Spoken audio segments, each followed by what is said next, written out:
ನಲ್ಲಿ ರೈತರೇನು ಪ್ರತಿಭಟನೆ ಮಾಡ್ತಾ ಇದ್ರು. ಆ ಸಂದರ್ಭದಲ್ಲಿ ನನಗೆ ಬೆಳಗಾವಿ ಜಿಲ್ಲೆ ಅಧ್ಯಕ್ಷ ಇರ್ತಕ್ಕಂಥ ಸುಭಾಷ್ ಪಾಟೀಲ್ ರವರು, ನಮ್ಮ ರಾಜ್ಯಸಭಾ ಎಂಪಿಯರು, ನಮ್ಮ ಎಲ್ಲಾ ಪಕ್ಷದ ಮುಖಂಡರು ಕಬ್ಬು ಬೆಳೆಗಾರರು ಬೀದಿಗಿಳಿದು ಹೋರಾಟ ಮಾಡ್ತಾ ಇದ್ದಾರೆ. ಆ ಹೋರಾಟಕ್ಕೆ ತಾವು ಬರಬೇಕು ಅಂತೇಳಿ ಮೊನ್ನೆ ದಿನ ನನಗೆ ದೂರವಾಣಿ ಕರೆ ಮಾಡಿ ತಿಳಿಸಿದ್ರು. ತತ್ಕ್ಷಣ ನಾನು ಕೂಡ ತೀರ್ಮಾನ ಮಾಡಿ ನಾನು ಇವತ್ತು ತಮ್ಮ ಹೋರಾಟದ ಜೊತೆ ನಾವು ಕೂಡ ಇರಬೇಕು ಅಂತ ನಾನು ಬಂದಿದ್ದೇನೆ. ನಾನು ಮೊದಲದಾಗಿ ಒಂದು ಮಾತನ್ನು ಹೇಳ್ತೇನೆ. ನಾನು ಇವತ್ತು ನಮ್ಮ ಕಬ್ಬು ಬೆಳೆಗಾರರು ಇವತ್ತು ತಾವೇನು ಹೋರಾಟ ಮಾಡ್ತಾ ಇದ್ದೇವೆ. ನಾನಿಲ್ಲಿ ಶಿಕಾರಿಪುರ ಕ್ಷೇತ್ರದ ಶಾಸಕನಾಗಿ ಬಂದಿಲ್ಲ,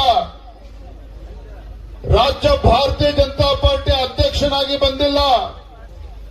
ಅದರ ಬದಲಾಗಿ ಈ ನಾಡು ಕಂಡಂತ ಅಪ್ರತಿಮ ಹೋರಾಟಗಾರ, ರೈತ ನಾಯಕ ಸನ್ಮಾನ್ಯ BS ಯಡಿಯೂರಪ್ಪನವರ ಮಗನಾಗಿ ಇವತ್ತು ನಾನು ಹೋರಾಟಕ್ಕೆ ನಿಮ್ಮ ಜೊತೆ ಬಂದಿದ್ದೇನೆ.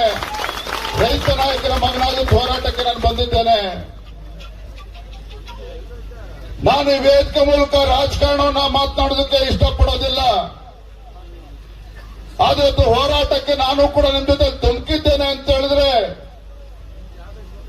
ಈ ನಾಡಿಗೆ 2 ತುತ್ತು ಅನ್ನವನ್ನ ಕೊಡ್ತಕ್ಕಂಥ ರೈತರ ಪರವಾಗಿನ ಹೋರಾಟಕ್ಕೆ ಧುಮುಕಿದ್ದೇನೆ ವಿನಃ ಸಕ್ಕರೆ ಕಾರ್ಖಾನೆಗಳ ಮಾಲೀಕರ ಪರವಾಗಿ ವಕಾಲತ್ತು ವಹಿಸಿಕೊಂಡ ಇಲ್ಲಿ ಬಂದಿಲ್ಲ. ಸರ್ಕಾರಿ ಕಾರ್ಖಾನೆಗಳ ಮಾಲೀಕರ ಪರವಾಗಿನ ವಕಾಲತ್ತು ವಹಿಸಿಕೊಂಡು ಬಂದಿಲ್ಲ.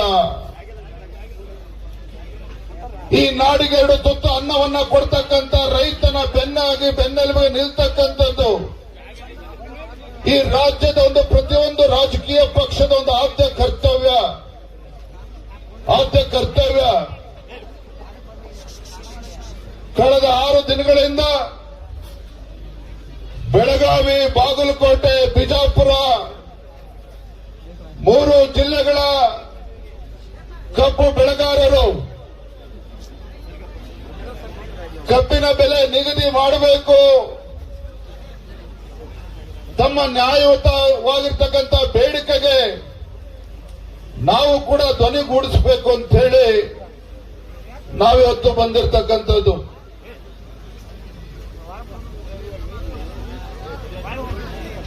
ಸ್ವಾಭಿಮಾನಕ್ಕೆ ಮತ್ತೊಂದು ಹೆಸರು ರೈತ. ರೈತನ ಸ್ವಾಭಿಮಾನಕ್ಕೆ ಧಕ್ಕೆ ಬಂದಾಗ ಯಾವುದೇ ರಾಜ್ಯ ಸರ್ಕಾರ ಇರ್ಬೋದು, ಎಷ್ಟೇ ಎತ್ತರ ಸ್ಥಾನದಲ್ಲಿರ್ಬೋದು, ಆ ರೈತನ ಕಣ್ಣಲ್ಲಿ ನೀರು ತರಿಸ್ತಕ್ಕಂಥ ಕೆಲಸವನ್ನ ಮಾಡಿದ್ರೆ ಆ ಭಗವಂತ ನಮಗೆ ಒಳ್ಳೇದು ಮಾಡೋದಕ್ಕೆ ಸಾಧ್ಯ ಇಲ್ಲ.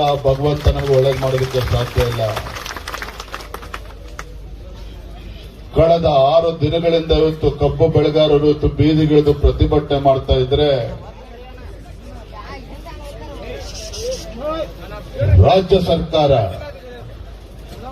ಮುಖ್ಯಮಂತ್ರಿಗಳಾಗ್ಲಿ, ಉಸ್ತುವಾರಿ ಸಚಿವರುಗಳಾಗ್ಲಿ, ಸಕ್ಕರೆ ಖಾತೆ ಸಚಿವರಾಗ್ಲಿ, ಇವ್ರು ಯಾರಿಗೂ ಕೂಡ ಇನ್ನೂ ಕೂಡ ಪುರ್ಸೋತ್ ಸಿಕ್ಕಿಲ್ಲ ನಿಮ್ಮ ಸಮಸ್ಯೆಯನ್ನ ಪರಿಹಾರ ಕೊಡಬೇಕು ಅಂತೇಳಿ ಚರ್ಚೆ ಮಾಡೋದಕ್ಕೆ.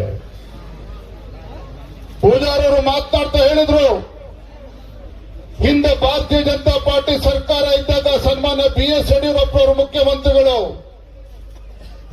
ಇನ್ನೂ ಕೂಡ ಕ್ಯಾಬಿನೆಟ್ ಎಕ್ಸ್ಪಾನ್ಷನ್ ಕೂಡ ಆಗಿರಲಿಲ್ಲ. ಸುಭಾಷಣ ಸಂದರ್ಭದಲ್ಲಿ ದುರ್ಯೋಧನ ಅಯ್ಯಾಳ್ ಅವರು ಇಲ್ಲ ಇದ್ದಾರೆ, ಕ್ಯಾಬಿನೆಟ್ ಎಕ್ಸ್ಪಾನ್ಷನ್ ಕೂಡ ಆಗಿರಲಿಲ್ಲ.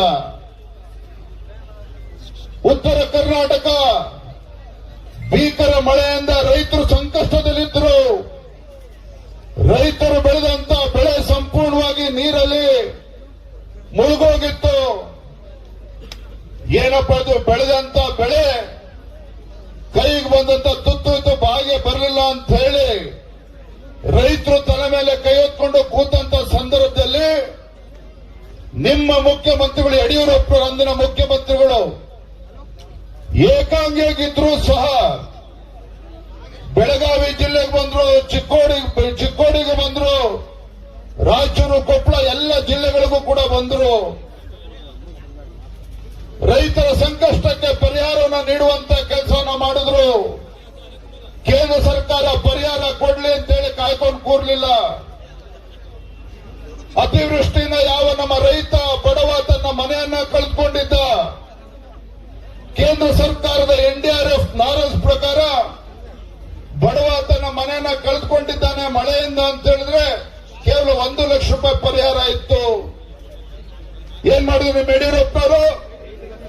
1 ಲಕ್ಷದಿಂದ ನನ್ನ ರೈತ ಬಡವ ಮನೆ ಕಟ್ಕೊಳ್ಳೋದಕ್ಕೆ ಸಾಧ್ಯ ಆಗೋದಿಲ್ಲ ಅಂತ ಹೇಳಿ ತತ್ಕ್ಷಣ ಅದೇ ಸ್ಪಾಟ್ ನಲ್ಲಿ ಬೆಳಗಾವಿನಲ್ಲಿ ಇದ್ಕೊಂಡು ಮನೆ ಕಳ್ಕೊಂಡಂತ ರೈತನಿಗೆ ಪರಿಹಾರ ಎಷ್ಟು ಕೊಟ್ಟರು? 5 ಲಕ್ಷ ರೂಪಾಯಿ ಘೋಷಣೆ ಮಾಡಿದ್ರು. 5 ಲಕ್ಷ ರೂಪಾಯಿ ಘೋಷಣೆ ಮಾಡಿದ್ರು.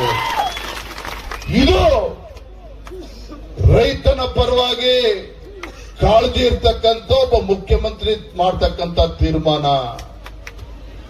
ರೈತರ ಪರವಾಗಿರ್ತಕ್ಕಂಥ ಯಾವುದೇ ಒಬ್ಬ ಜನನಾಯಕ ತೆಗೆದುಕೊಳ್ತಕ್ಕಂಥ ತೀರ್ಮಾನ. ಇಂಥ ತೀರ್ಮಾನಗಳು ಸನ್ಮಾನ್ಯ BS ಯಡಿಯೂರಪ್ಪ ಅವರು ಮುಖ್ಯಮಂತ್ರಿಗಳಿದ್ದಾಗ ಮಾಡಿದ್ರು.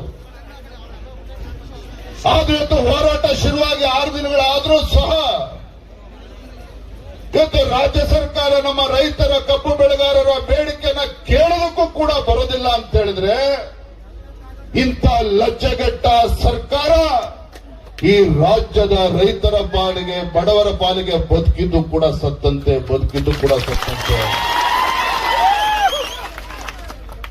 ನಾನಿವತ್ತು ಬೆಳಗ್ಗೆ ನಿನ್ನೆ ಮಧ್ಯಾಹ್ನ ತೀರ್ಮಾನ ಮಾಡಿದೆ. ನಂದು ಇವತ್ತು ಏನೇ ಕಾರ್ಯಕ್ರಮಗಳಿದ್ರೂ ಸಹ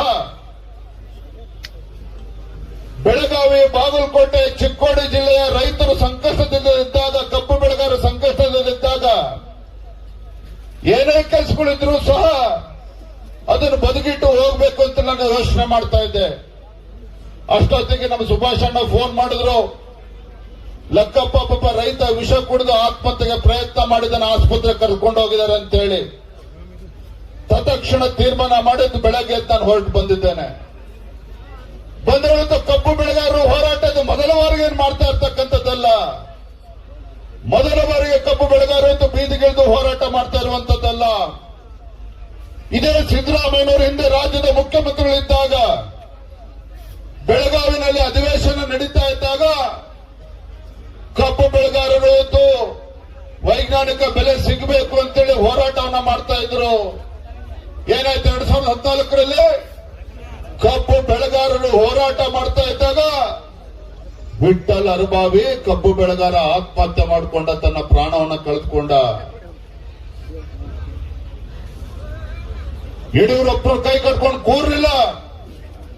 ಸದನದ ಒಳಗಡೆ ಸದನದ ಹೊರಗಡೆ ಗುಡುಗಿದ ಪರಿಣಾಮವಾಗಿ ಇದೇ ಸಿದ್ದರಾಮಯ್ಯನವರು ಅಂದಿನ ಮುಖ್ಯಮಂತ್ರಿಗಳು 150 ರೂಪಾಯಿ ಹೆಚ್ಚು ದರವನ್ನು ಕೊಡ್ತಕ್ಕಂಥ ತೀರ್ಮಾನ ಮಾಡುವಂತ ಅನಿವಾರ್ಯತೆ ಸೃಷ್ಟಿ ಆಯಿತು ಅವತ್ತು 2014ರಲ್ಲಿ. ನಾನಿವತ್ತು ರಾಜ್ಯ ಸರ್ಕಾರಕ್ಕೆ ಕೇಳಲಿಕ್ಕೆ ಇಚ್ಛೆ ಪಡ್ತೇನೆ. ನಾನಿವತ್ತು ರಾಜ್ಯದ ಅಧ್ಯಕ್ಷನಾಗಿ ಇಲ್ಲಿ ರಾಜಕಾರಣ ಮಾಡೋದಕ್ಕೆ ಬಂದಿಲ್ಲ. ಆದ್ರೆ ಸಂಕಷ್ಟದಲ್ಲಿರ್ತಕ್ಕಂಥ ರೈತರ ಪರವಾಗಿ ಧ್ವನಿ ಎತ್ತುವಂಥದ್ದು ನಮ್ಮೆಲ್ಲರ ಕರ್ತವ್ಯ ಇದೆ.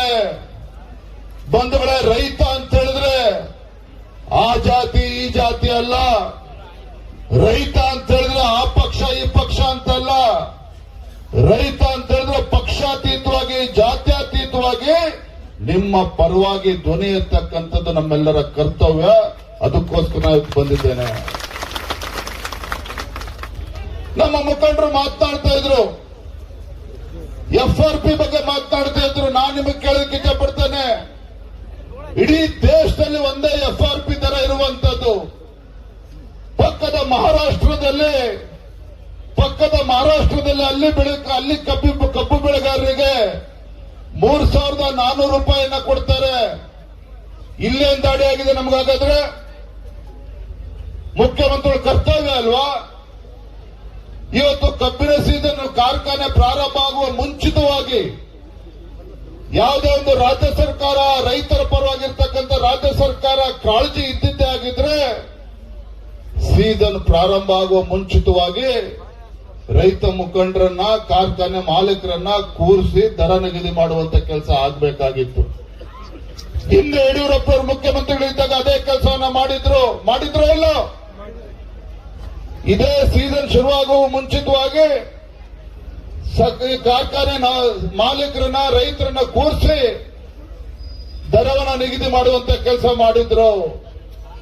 ಹಾಗಾಗಿ ನಾನಿವತ್ತು ಆಗ್ರಹ ಮಾಡ್ತಾ ಇದ್ದೇನೆ, ಗುರ್ಲಾಪುರ ಕ್ರಾಸ್ ನಲ್ಲಿ ಪ್ರಾರಂಭ ಆಗಿರ್ತಕ್ಕಂಥ ಈ ರೈತ ಪರ ಹೋರಾಟ ಒಂದು ಚಳುವಳಿ, ಕಬ್ಬು ಬೆಳೆಗಾರರ ಹೋರಾಟ ಇಲ್ಲಿಗೆ ಸೀಮಿತ ಆಗಿಲ್ಲ.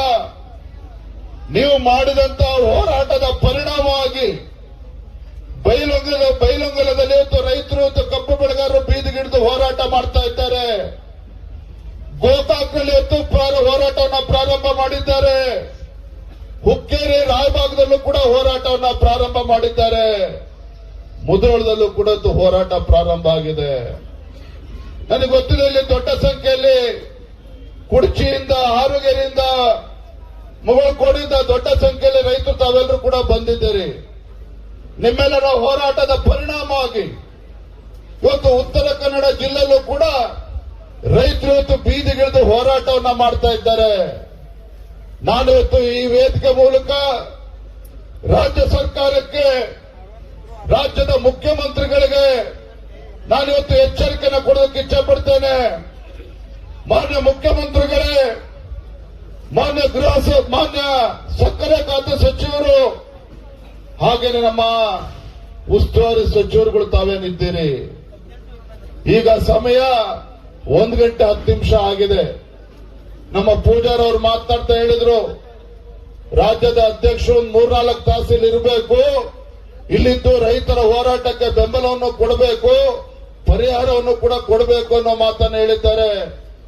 ನಾನೊಂದು ಮಾತನ್ನ ಈ ಸಂದರ್ಭದಲ್ಲಿ ಹೇಳ್ತಾ ಇದ್ದೇನೆ, ರಾಜ್ಯದ ಮುಖ್ಯಮಂತ್ರಿಗಳಿಗೆ, ನಮ್ಮ ಮಾಧ್ಯಮದ ಸ್ನೇಹಿತರದ ಮೂಲಕ ಗೌರವಾನ್ವಿತ ರಾಜ್ಯದ ಮುಖ್ಯಮಂತ್ರಿಗಳಿಗೆ ಸಂದರ್ಭ ಹೇಳೋಕೆ ಇಚ್ಛಪಡ್ತೇನೆ.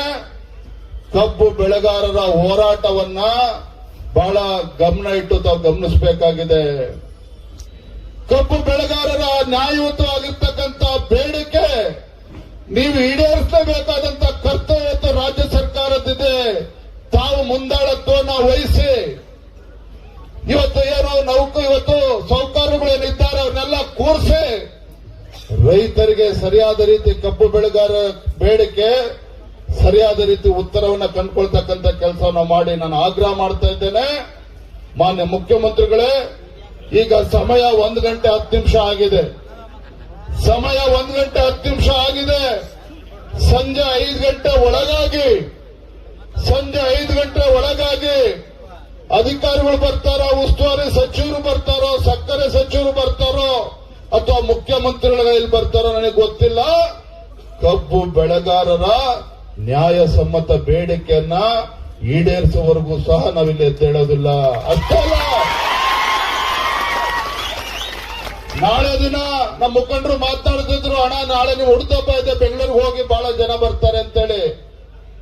ರೈತರು ಬೀದಿಗಿಳಿದು ಹೋರಾಟ ಮಾಡ್ತಾ ಇರುವಾಗ, ಕಬ್ಬು ಬೆಳೆಗಾರರು ಬೀದಿಗಿಳಿದು ಹೋರಾಟ ಮಾಡುವಾಗ ನಿಮ್ಮ ವಿಜಯೇಂದ್ರ ಬೆಂಗಳೂರಲ್ಲಿ ಕುತ್ಕೊಂಡು ಹುಟ್ಟುಹಬ್ಬ ಆಚರಣೆ ಮಾಡುವಂತ ಪ್ರಶ್ನೆ ಇಲ್ಲ.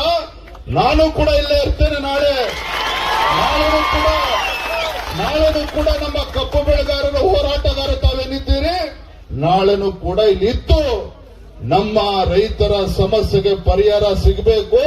ಆ ನಿಟ್ಟಿನಲ್ಲಿ ನಾಳೆನೂ ಕೂಡ ನಿಮ್ ಜೊತೆ ಇರ್ತೇನೆ. ನೀವು ಯಾವುದಕ್ಕೂ ಕೂಡ ನಾ ಒಂದ್ ಮಾತನ್ನು ಹೇಳ್ತೇನೆ, ಮತ್ತೊಮ್ಮೆ ನಾನು ಮತ್ತೆ ಹೇಳ್ತೇನೆ, ನಾನು ಯಡಿಯೂರಪ್ಪನವ್ರ ಮಗ ಆಗಿ ಬಂದಿದ್ದೇನೆ. ಇಲ್ಲೇನೋ ನಿಮ್ ಚಪ್ಪಾಳೆ ಗಿಟ್ಟಿಸ್ಕೊಂಡು ಶಬಾಷ್ಗಿರಿ ತೆಗೆದುಕೊಂಡು ಹೋಗಕ್ ನಾನು ಬಂದಿಲ್ಲ. ಇವತ್ತು ಯಡಿಯೂರಪ್ಪ ಗುಡುಗಿದರೆ ವಿಧಾನಸೌಧ ನಡುಗುವುದು ಅಂತ ಹೇಳ್ತಾ ಇದ್ರು. ಯಡಿಯೂರಪ್ಪ ಗುಡುಗಿದರೆ ವಿಧಾನಸೌಧ ನಡುಗುವುದು ಅಂತ ಹೇಳ್ತಾ ಇದ್ರು. ಆದ್ರೆ ಇವತ್ತು ಹೇಳ್ತಾ ಇದ್ದೇನೆ, ಇವತ್ತು ಬೀದಿಗಿಳಿದು ನಮ್ಮ ಕಬ್ಬು ಬೆಳೆಗಾರರನ್ನು ಹೋರಾಟ ಮಾಡ್ತಾ ಇದ್ದಾರೆ. ಈ ಹೋರಾಟದ ಕಿಚ್ಚು ಇಲ್ಲಿಗೆ ಆರಿಸ್ತಕ್ಕಂಥ ಕೆಲಸವನ್ನ ರಾಜ್ಯ ಸರ್ಕಾರ ಮಾಡಲಿಲ್ಲ ಅಂತ ಹೇಳಿದ್ರೆ ಇಡೀ ರಾಜ್ಯಕ್ಕೆ, ಈ ರೈತರ ಕಿಚ್ಚು ಇಡೀ ರಾಜ್ಯಕ್ಕೆ ಹರಡ್ತದೆ. ಅದಕ್ಕೆ ಮುಂಚಿತವಾಗಿ ರಾಜ್ಯ ಸರ್ಕಾರ ಎಚ್ಚೆತ್ತುಕೊಳ್ಬೇಕು ಅನ್ನೋ ಆಗ್ರಹವನ್ನ ಈ ಸಂದರ್ಭದಲ್ಲಿ ಮಾಡ್ತಾ